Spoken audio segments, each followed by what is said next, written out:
राधा राधा स्वामी दयाल की दया, राधा स्वामी सहाय, राधा। प्यारे सत्संगी भाइयों बहनों बच्चों, जैसा कि पता है आपको,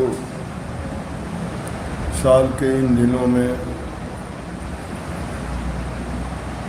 देश में गर्मी ज़्यादा हो जाती है, तो दो कारक सिद्ध होते। एक तो गर्मी से थोड़ी राहत मिलती है यहाँ आने से, दूसरा यहाँ भी जो आश्रम बने हैं, सत्संगी हैं हर शहर में, काफ़ी सत्संगी वहाँ नहीं जा सकते। कारण कोई भी हो सकता है, किसी का गर्द शरीर है, किसी की घरेलू कोई मजबूरी परेशानी आदमी को रोक लेती है,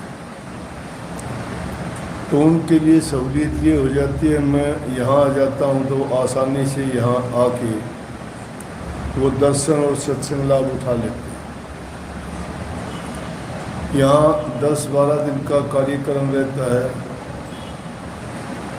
सबको अपने हर प्रकार के प्रश्न, कोई बात, कोई भरम, कोई संख्या, चाहे वो सत्संग से संबंधी है, भजन से संबंधी है, या घर गृहस्थी की भी कुछ ऐसी समस्याएं जिसमें आप सलाह ले सकते हो, आशीर्वाद लेते हो, या उनके बारे में कोई उनका हल भी सोचते हो कि महाराजियों से पूछेंगे तो हमारी समस्या का हल हो जाए। अच्छी बात है कि इंसान की दिल की बात अगर कोई सुनने वाला होता है तो इंसान की बहुत सी पीड़ा उससे ख़त्म हो जाती है। काफ़ी ये देखा गया है कि कुछ लोगों की दिल की बातें हैं, वो उनको ऐसे हालत में पहुंचा देती हैं कि पागलों की तरह उनकी हालत हो जाती है, क्योंकि वो अपने मन ही मन में उन बातों को सोच सोच के बहुत परेशान हो जाते हैं, लेकिन उस मन की बात नहीं कह सकते। कहें किसके सामने? आजकल अगर किसी को भी अपने दिल का दर्द, तकलीफ, पीड़ा बताओगे,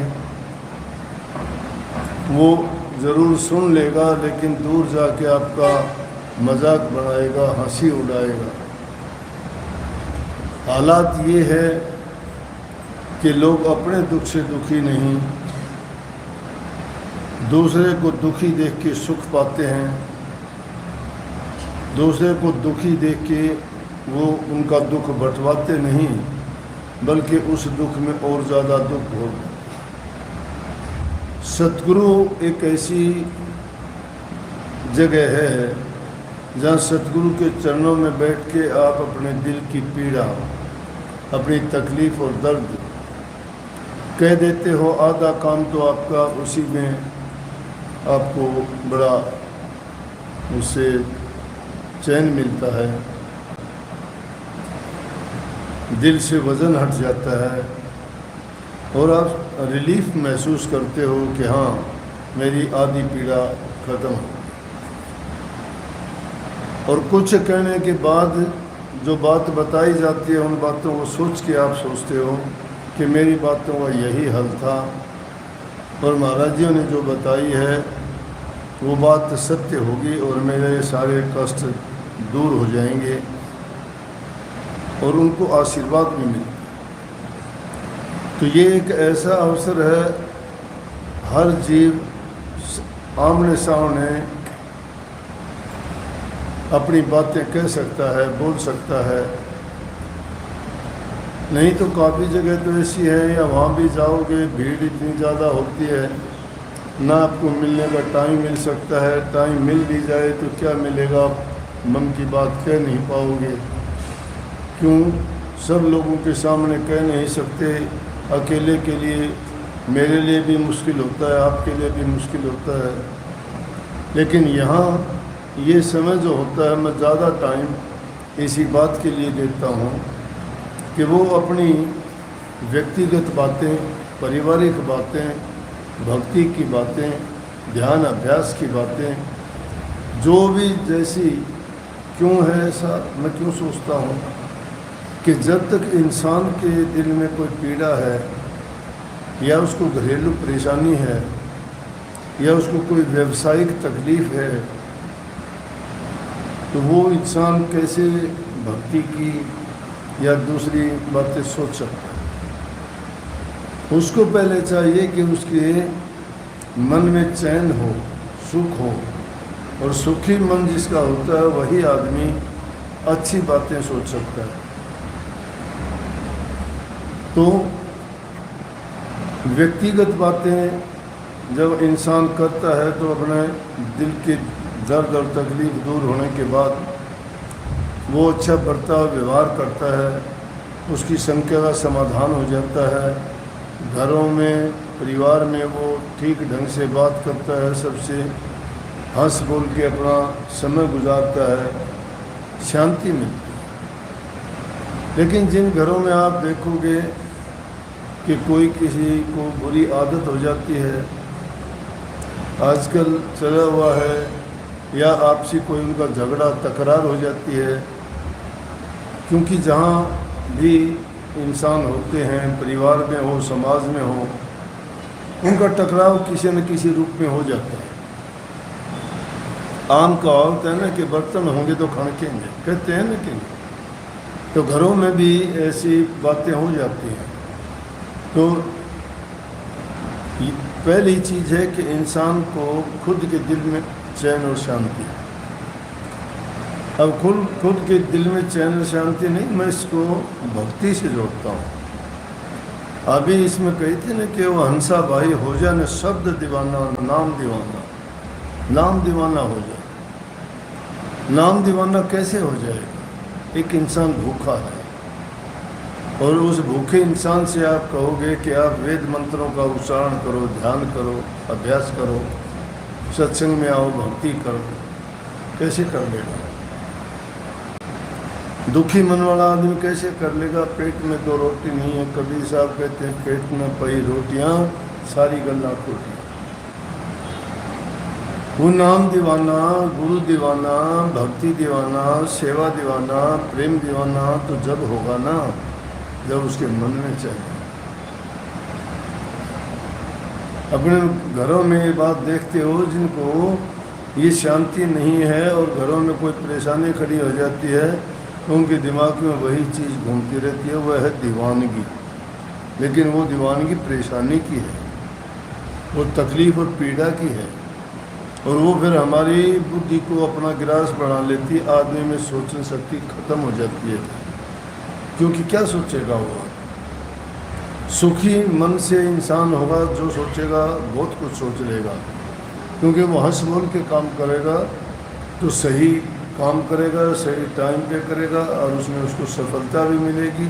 जहाँ सफलता है वहीं खुशी है, जहाँ असफल हो जाता है इंसान वहीं दुख, पीड़ा, झगड़ा, लड़ाई, ईर्ष्या, द्वेष, निंदा, ये चीज़ें जन्म ले लेती।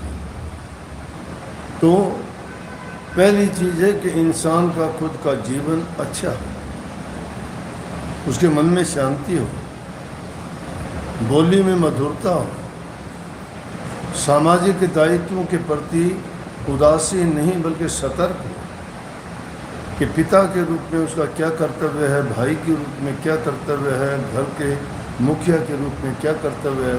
उन बातों को जब वो सही ढंग से करता है, देखता है, चलता है, तो उसका व्यक्तिगत जीवन जब सही होगा तो परिवार को भी वो सही रखेगा। और जिसके घर परिवार में सुख शांति है, वो समझो कि स्वर्ग जैसा घर है उनका। वो कोई भी काम करो उनकी कमी नहीं आती। अगर कोई काम करोगे धन की कमी नहीं रहेगी, किसी पर सेवा करोगे तुम्हें उसका भी प्रतिफल मिलेगा, अच्छा मिलेगा। दान पुण्य करोगे उसका 1000 गुना फल आपको मिलेगा। और जो जो बढ़ता चला जाएगा त्यों तो आपको अच्छा लगना शुरू हो जाएगा इंसान किसी भी रूप में अपने आप को किसी काम में ढाल लेता है ना, फिर उस काम के बारे में उसको ज्ञान हो जाता है, वो उसमें हानि नहीं उठाता, फिर आगे बढ़ता चला जाता है। आपने व्यापार में भी देखा होगा, यही बात है। कोई भी काम में लगोगे, जब तुम्हारी दिलचस्पी होगी, तुम्हारी लगन सच्ची पक्की होगी, तुम समय के पाबंद रहोगे, दिल लगा के किसी काम को करोगे, तो नुकसान का तो मतलब ही नहीं है। आदमी की सावधानी हटी, दुर्घटना घटी। सावधानी जब इंसान की हट जाती है, फिर वो मार खाता ही खाता है। कोरी भक्ति की बातें ऐसे नहीं चलती। भक्ति के मार्ग पर जब चलना ही चाहते हो ना, तो पहले अपने जीवन को दूसरे के प्रति लगाना पड़ेगा।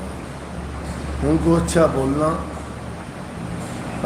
बोलना, त्याग के लिए तैयार रहना, प्रेम करना, सेवा करना, ये चीज़ें जब इंसान में होती हैं, उस इंसान को तो सबको गले लगाना चाहेगा।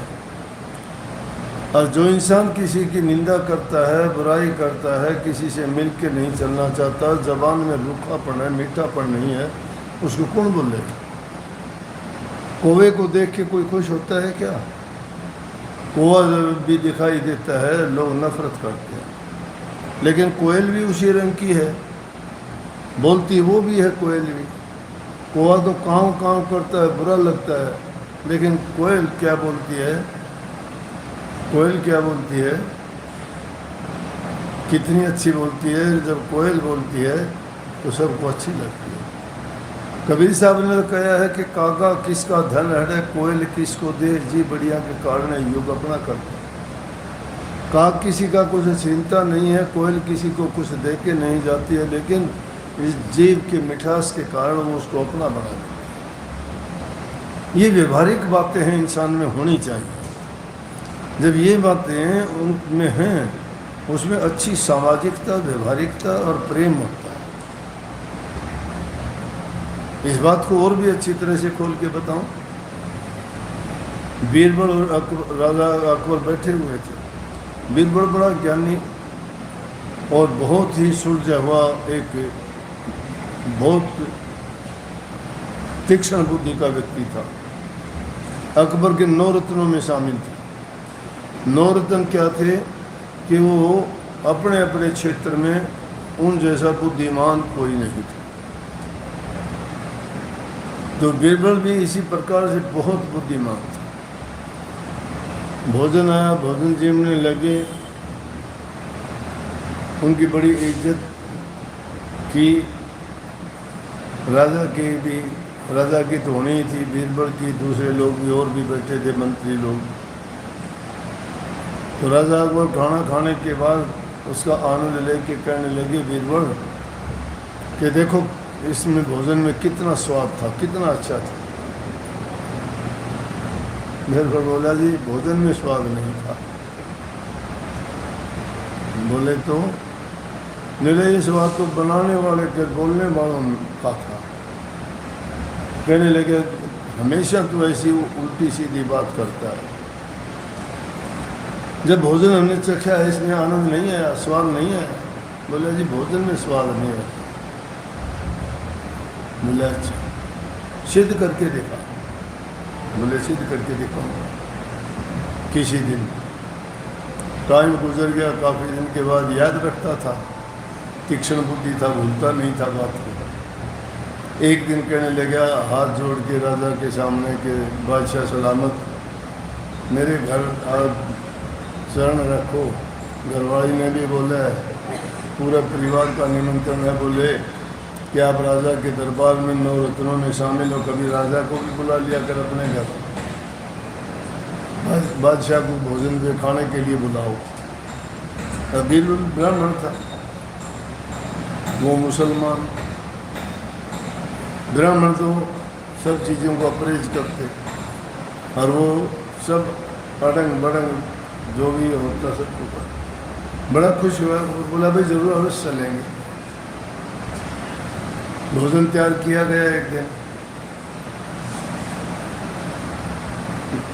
जीवने के लिए राजा गया, रानी भी गई। जाने के बाद में खाना वाना खाया। खाना खाने के बाद में जब वो बैठ के, बहुत अच्छा खाना था। बीरबल ने, वो तो कह रहे की थी, बीरबल की घरवाली कहने लगी आपको भी उल्टी सीधी बात सोचती हैं, क्या किया ये, इसको तुर्क को यहाँ बुला लिया, तुर्कनी को बुला लिया, सब बर्तन हमारे जो है इन्होंने बेकार बना दिए। ये तो आदमी हैं दूसरी किस्म के, मांस मछली ये खाने वाले, इन बर्तनों को सबको बाहर फेंक देंगे। इनका तुर्कों का हमारे घर में क्या काम था, मैंने ये कही थी आपको, ये झूठ किया। सुन लिया उन्होंने, सुना के तो कहना इधर चले गए। जाने के बाद में बीरबल गया, और बीरबल जाके कहने ले गया दूसरे दिन, बादशाह सलामत बोलो भोजन कैसा था? तेरा खाक भोजन था। क्या था वो, क्या भोजन था? बोला जी बहुत स्वादिष्ट बनाया रे। छोड़ दे, क्या स्वादिष्ट था, सब खाया खोया और जो भी था बिल्कुल बेकार से बेकार। बोला जी ऐसी बात तो नहीं थी। बोला कैसे नहीं थी? बोला जी और तो सब ने बहुत अच्छा बताया। बोला तेरी घरवाली ने क्या कहा था, सब खाया खोया बेकार बना दिया उसने, विष घोल दिया उसने, कोई स्वाद नहीं रहा उसका। बोला जी मैंने तो आपको कहा था कि रस और आनंद तो जबान का होता है, भोजन में रस नहीं, अच्छे व्यवहार में रस है, आनंद है। रोटी किसी को रुखी सुखी दे दो, कोई बात नहीं। तुम्हारे घर आता है बैठने उठने के लिए, तुम्हारे पास कुछ नहीं है, चाहे उसको ज़मीन में एक बोरी बिछा के बैठाओ, आदर करो, सम्मान करो। ज़रूरी नहीं है उनको जो है बड़े बड़े अच्छी चीज़ें, कोई दूध और घी मक्खन खिलाओ, नहीं, चाहे पानी का गिलास पिला। वो चीज़ें अगर तुम आदर सत्कार के साथ, प्रेम के साथ उसको जो खिला दोगे, वो कभी भूल नहीं। और कह देंगे कि उसमें जो आनंद आया वो आनंद किसी चीज़ में नहीं, क्योंकि उसने दिल से दी है वो चीज़, प्रेम से दी है उसने चीज़, उसकी सामर्थ्य के अनुसार दी है। अगर वो कोई जाता है और वो किसी से कर्ज लेके कोई चीज़ लाके उसको दे भी देता है, तो उसमें क्या हुआ, रोते चीखते वो चीज़ उसको देगा, वो तो उसको बर्बाद कर देगा। अब इन बातों को तो हम देखते ही नहीं। ये बात तो अगर ध्यान अभ्यास करने वाले लोगों के पास जाती है, और जो ध्यान अभ्यास करते हैं वो तो और चीज़ खाने मात्र से उनको पता लग जाएगा कि मैंने जो चीज़ खाई है उसके खाने से मेरे विचार दूषित हो, उसका दूषित होने का कारण से कि भोजन बनाने वाले के दिल और विचार ख्याल अच्छे और बढ़िया होने चाहिए। उस भोजन को जो खाएगा, उस भोजन में जो आनंद और शांति मिलेगी, वो 36 प्रकार के भोजन में नहीं मिल सकती। तो कहने का तात्पर्य ये, सत्संग नाम का जपना तो क्या है, 4-5 अक्षर का नाम है या कोई 3 का है, कोई मंत्र है, उसको तो जपने में हो सकता है तुम्हें घंटा आधा घंटा लगा दो,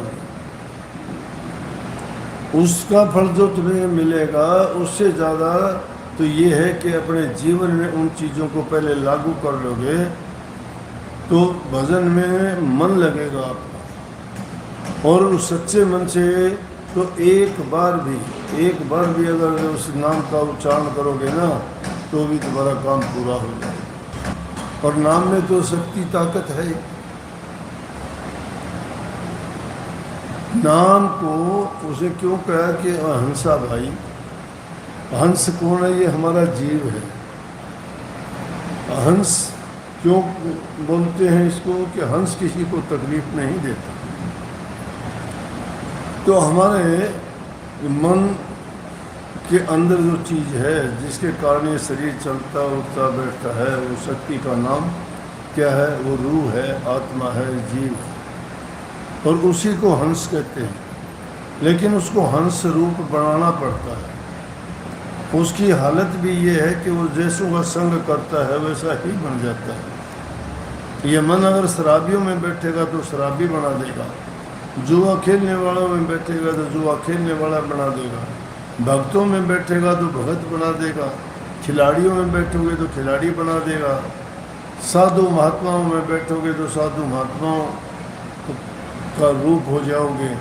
उन्हीं की बातें, उन्हीं का सब कुछ आपको वो याद रहेगा। तो इसलिए उसको हंस क्यों कहा गया है? जो संतों के पास जाके उनसे नाम की दीक्षा लेके जो अपना मन भक्ति में लगाता है वो हंस रूप हो जाता है। वो किसी को तकलीफ नहीं देता, वो हर चीज़ों को हंस की तरह से, जो बिना मतलब की चीज़ है उसमें अपना मन नहीं लगाता, अपनी शक्ति को बर्बाद नहीं करता। हंस क्या करता है? दूध और पानी अगर मिले हुए हों तो उसमें खूबी होती है, पानी को छोड़ देगा, दूध ले लेगा। हंस का मतलब है सार वस्तु को ग्रहण करना। तो इसलिए उनको ऊंचा महत्व देने के लिए कही है कि जीवात्मा को कि हंसा भाई हो जाने नाम दीवाना। नाम दीवाना, नाम क्या चीज़ है? नाम आपको प्रभु से मिलाने वाली, उनका दर्शन कराने वाली, अपने जन्म मरण से बेड़ियों के बंधन से कटवाने वाली, तोड़वाने वाली, और इस संसार में ये आने जाने की जो हमारी लगा हुआ है झंझट, उसको वो नाम ही दूर कर सकता है। इसलिए कही कि वो हंसा भाई नाम दीवाना हो जाए। नाम दीवाना होने का मतलब क्या है? कि उसी नाम में अपने मन को लगा दे। दीवानगी आपने देखी होगी, कोई चीज़ का दीवाना हो जाता है, उसी का रट लगाए रहता है, उसी में अपने मन को लगाता है, उसी में जीवन लगा देता है, उसी में अपना सर्वस्व वो उसी में लगाना चाहता है, क्योंकि उसकी दीवानगी होगी उसमें। भक्त लोगों को चाहिए कि जब प्रभु के दीवाने हो, नाम के दीवाने हो, दुनियादारी की चीज़ों के लिए ही लोग जब इतनी दीवानगी दिखा देते हैं, जान की कुर्बानी देने के लिए तैयार हो जाते हैं, तो अगर उस प्रभु की प्राप्ति के लिए और उनके दर्शन के लिए अगर हम अपने दीवानगी मन में पैदा कर लें, उठते बैठते सोते जागते प्रभु के नाम का चिंतन करें, सुमरण करें, ध्यान करें, उसका अभ्यास करें, ये दीवानगी है। खाते तो नाम, बैठते तो नाम, जागते तो नाम, नहाते धोते चलते फिरते, उसमें कोई अपना लगता थोड़ा है। अपने मन और ख्यालात में जब बसा लोगे, उसके जब महत्व का पता लग जाएगा, तो काम कोई भी करते रहना आपके मन में हो जाएगा। वो जब आपके मन में रोम रोम में जब रम जाएगा, हमें वही याद आता रहेगा, कितना भी आप कोशिश करो। लेकिन है क्या कि हम उसकी ओर ध्यान नहीं देते। बाधाएं तो हर काम में आएंगी, और भक्ति के नाम में तो बाधाएं ज़्यादा आएंगी। क्यों आएंगी? कि दुनियादारी के कोई काम करोगे परिणाम सामने होगा, चोरी करोगे तो परिणाम सामने है, मेहनत करोगे तो सामने है, लेकिन नाम का परिणाम तो बड़ा देर से मिलेगा। कब मिलेगा? वो कोई ऐसी चीज़ तो है नहीं कि उठा के तुम्हारे सामने रख दी जाए। वो नाम भी ऐसी चीज़ नहीं है कि तुम्हारी मुट्ठी में दे दी जाए। वो तुम्हारे ख्यालात में, तुम्हारे मन में, तुम्हारे जहन में बैठना चाहिए कि वो नाम प्रभु का दीदार कराने वाला, हमारे पाप कर्मों को धोने वाला है। और उसी नाम को जब हम अपना सब कुछ मान लेंगे, वो दीवानगी है। तो कहते हैं जब नाम दीवाने हो जाओगे, तो जो तुम्हारे पीछे दुश्मन पड़े हुए हैं ना, जो सारी दुनिया को लूटते हैं, कोई काम के बस होके लूट जाता है, कोई क्रोध के बस होके लूट जाता है, कोई लोभ के बस होके लूटता है, कोई मोह के बंधन में बंध के सारी जिंदगी बर्बाद कर देता है, और किसी को अहंकार जो सबसे बुरा है वो मार देता है। और इसके साथ साथ जब ये चीज़ है तो उनके पीछे तो बहुत चीज़ें लगी हुई हैं। ईर्ष्या है, द्वेष है, निंदा है, चुगली है, बुराइयां हैं, पाप है, और उससे भी गिरी हुई चीज़ें, शराब है, सुल्फा है, गांजा है, नशा है, जीव हत्या है, हिंसा है, किसी को बुरा मंदा बोलना है। क्योंकि इंसान की जब गिरावट आती है तो सारी बुराइयां उसके पीछे चली जाती है। तो कहता है कि अरे हंसा भाई, तू अगर सतगुरु की शरण में जाके और नाम की दीवानगी अगर हासिल कर लेगा तो ये सारे इन दुश्मनों से तेरा पीछा छूट जाएगा और सदा सदा के लिए तू उनसे मुक्त हो जाएगा। ये तेरा जीवन जो हीरे जैसा इंसान का जीवन मिला, कितने जन्मों के बाद, कितने शुभ कर्मों के बाद, कितने तूने पुण्य कर्म किए होंगे, जब कहीं जाके इंसान का चोला मिलता है। और इस इंसान के चोले को आप बर्बाद कैसे करता है? पोडियम कर। अगर थोड़ी तुलना करके तो देख कि जीव, पशु पक्षी जितने भी हैं उनकी सारी चीज़ें काम आती हैं। पक्षियों की पंख, हड्डी, सब कुछ काम आता है। जानवरों की चमड़ी, फूल, दांत, सींग सब काम आते हैं। लेकिन इंसान की तरफ दृष्टि करके देखो, इसका क्या बनता है? एक मुट्ठी राख बढ़ती होगी, कोई चीज़ इसके काम नहीं आती। लेकिन अगर बनने वाला होती है, इतनी काम आती है कि जिसका कोई वारा पार ही नहीं है। लेकिन वो काम कैसे हैं कि दुनिया में रहते हुए वो इन सारी चीज़ों को, जो बुराइयां बंदी हैं, पाप कर्म हैं, दुष्कर्म हैं, उनको सबको दूर करके ये पाक पवित्र और साफ होके अपने जीवन को सफल कर देते। तो इंसान का चोला मिलना अच्छा है, तो ये हंस है। लेकिन अगर ये इन नेक कर्मों को छोड़ कर उन बुराइयों में फंसा रहता है तो वो तो रास्ता अपने आप भी रोक लेंगे, जाने नहीं देते। क्यों नहीं जाने देते? यहाँ लड़ाई है हमारी काल से और माया से। मालिक तो सबका है, सुलभ है, वो सबको मिलता है। जब भी याद करते हो, जहाँ भी सच्चे मन से याद करोगे, हाजिर है।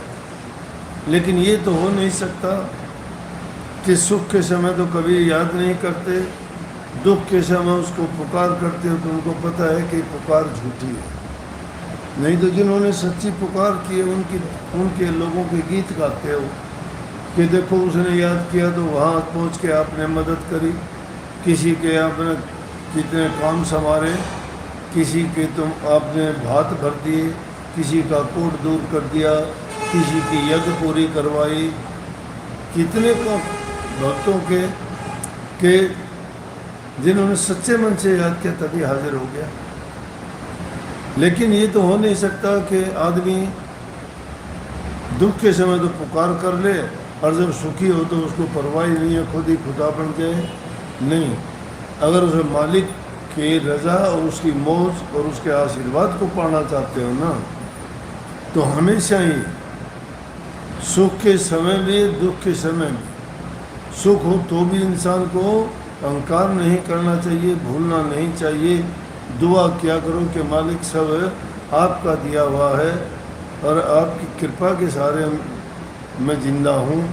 और दुख हो तो भी उसका भी आप स्वीकार करके और बोला करो कि मालिक ये भी आपकी मौज है कि आप मुझे किस हालत में रखना चाहते हो। लेकिन जानबूझ के कोई गलत काम ना करो, सुधार हो जाएगा। लेकिन जानबूझ के गलत काम करते हो, फिर बहाने लगाते हो, दूसरों को दुख पीड़ा देते हो, कि वो आदमी कभी भी भक्ति के रास्ते में कामयाब नहीं होता। गरीबी हो, दुख हो, बुरा वक्त हो, घबराना नहीं, कोई बात नहीं है। तुम्हारा सहाय इस दुनियादारी की चीज़ें काम आने वाली नहीं है। चाहे कितना धन जोड़ लेना, कितनी कोठी महल मकान बना लेना, कितना लंबे चौड़े परिवार जोड़ लेना, कोई चीज़ काम नहीं आएगी, कोई किसी का नहीं है। तुम्हारे यहाँ है क्या? वो प्रभु का नाम है, उसको याद रखोगे, वो तुम्हारी सहायता करेगा। ये तो दुनियादारी का 4 दिन का झमेला है। कभी एकांत में बैठ के सोच के देखा करो कि आप जो कुछ कर रहे हो, जिसके लिए पूरा जीवन लगा दिया, उनको प्राप्त करने के लिए झूठ कपट बेईमानी का सहारा लेते हो, दूसरों को तकलीफ पीड़ा देते हो, वो आखिर तुम्हें क्या काम आएंगे? इस बात का तो इंसान को अंत में पता चलता है जब कुछ हाथ में नहीं रहता। इसलिए हमें चिंतन ये करना चाहिए। नाम की ये खूबी है कि जब तुमने नाम को जान लिया, नाम को समझ लिया, नाम के महत्व का पता लग गया, तो आप नाम दीवाने हो जाओगे, तो आप हंस बन जाओगे। और प्रभु के दरबार में वही पहुंच सकता है जो पवित्र दिल है, नेक काम करता है, मालिक को याद करता है और दूसरे जीवों को की तकलीफ नहीं देता, क्योंकि उसमें प्रभु को वही स्वीकार है जो प्रभु की संतान को सुखी करता है। जैसे कैसे भी हो, किसी भी तरह से हो, तन से, मन से, धन से, हर प्रकार से दूसरे की मदद कर सकते हो। तुम्हें परमात्मा ने इस लायक बनाया है तो मदद किया करो। अब किसी के पास नहीं होता, वो किसकी क्या मदद करेगा? तुम्हें इसीलिए बनाया है कि तुम दूसरों की मदद करो, और दूसरों की मदद करोगे तो तुम अपना कर्म बना लोगे। और कर्म का ये है कि जो कर्म तुमने एक बार बना लिया, वो कर्म आपको धोखा नहीं देगा। वो कर्म फलीभूत होगा, कई गुना बन के फलीभूत होगा। एक नहीं, एक बीज डालते हो लाखों बीज पैदा कर देते हैं। एक नेक काम करोगे, उसके बदले में तुम्हें बहुत कुछ मिलेगा। ये अपने जीवन में आजमा के देखा करो। किसी की मदद करके देखोगे, तुम्हें मन में इतनी शांति होगी कि और नेक काम करके और उसकी ओर से जो दुआ मिलेगी, सीधी खुदा के दरबार में तुम्हारा नाम पहुंचेगा। मालिक को उन्होंने कोई ये थोड़ा है कि हमारी तरह के वो इंसान है कि देखता है, नहीं। जो भी हम काम करते हैं एक क्षण में उनके पास पहुंचता है। सबके साथ प्रेम करो, अच्छा व्यवहार किया करो, घरों में प्यार प्रेम शांति रखो, बूढ़े बुजुर्ग माँ बाप को पीड़ा तकलीफ ना दो। अगर उनकी कोई सेवा नहीं करते हो तुम, तो जीवन बेकार है। माँ बाप की जो सेवा पूजा करते हैं, उनको मंदिर मस्जिद गुरुद्वारे में जाने की ज़रूरत नहीं है, लेकिन वो काम करता हो जाएगा, सत्संग में जाएगा, गुरु के पास जाएगा, क्योंकि वो नेक कर्म सीखे ही उनसे है, इसलिए उनको भी नहीं छोड़ सकता। और जो सच्चे मन से जाता है तो वो माँ बाप को देवता समझ के पूजता है, और माँ बाप से बढ़ के कोई देवी देवता है भी नहीं दुनिया में। अगर तुम सुखी रहना चाहते हो तो माँ बाप की सेवा करो, उनकी पूजा किया करो।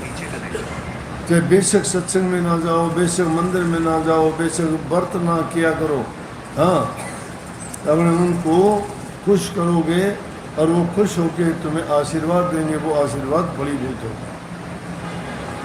दूसरे को सुख देके तुम्हें सुख मिलेगा, दूसरे को दुख देके तुम्हें सुख नहीं मिल सकता। सुख लेना चाहते हो तो दूसरे को सुख दो, खुशी चाहते हो खुशी मिलेगी। इसलिए जीवन में आदमी को कुछ ना कुछ नेक कर्म करके ही जाना चाहिए। आदमी को कोई याद नहीं करता, 10 दिन के लिए याद करते भूल जाते। नेक काम करके जाओगे, हमेशा के लिए अमर हो जाओगे। तुम्हारे ख्याल, तुम्हारे सिद्धांत, तुम्हारे विचार, तुम्हारा नाम अंकित हो जाएगा, सब याद रखेंगे। संग बोलते हैं ना, संग। और सत्य का संग क्या है कि सच्चाई की बातों का संग होगा, यहाँ निंदा चुगली बुराई थोड़ी होगी। तो यहाँ नाम की महिमा होगी, प्रभु का गुणगान किया जाता है और उनकी महिमा गाई जाती है, वही सत्संग होता है। सत्संग में बैठ के इंसान के विचार इसी प्रकार शुद्ध हो जाते हैं जिस प्रकार गंगा में स्नान करके पाप धोना जानते हो। कहते हो कि गंगा मैया में स्नान करके हमने पाप धो लिए, शरीर के पाप धुल जाएंगे, मन के पाप सत्संग से धुलते हैं। मन में जो पाप कपट हैं वो सत्संग के द्वारा साफ होंगे, नाम के द्वारा जो उनकी सफाई होती है। खोटे मंदे जो कर्म जाने में अनजाने में हम कर बैठते हैं, उनका प्रभाव हमारे मन पर पड़ता है और मन ही हमारे शरीर के सभी इंद्रियों का संचालन करता है। अगर मन दूषित हो गया तो सारे काम दूषित हो जाएंगे, मन पवित्र तो सारे काम भी शुद्ध और पवित्र हो जाएंगे। और मन पवित्र होगा प्रभु के नाम के चिंतन से, सुमन से, भजन से और महापुरुषों के आशीर्वाद और दर्शन से। उनके दर्शन करने से, उनके वचन के सुनने से, आशीर्वाद ग्रहण करने से हमारे सब पाप कर्म धुल जाते हैं। राधा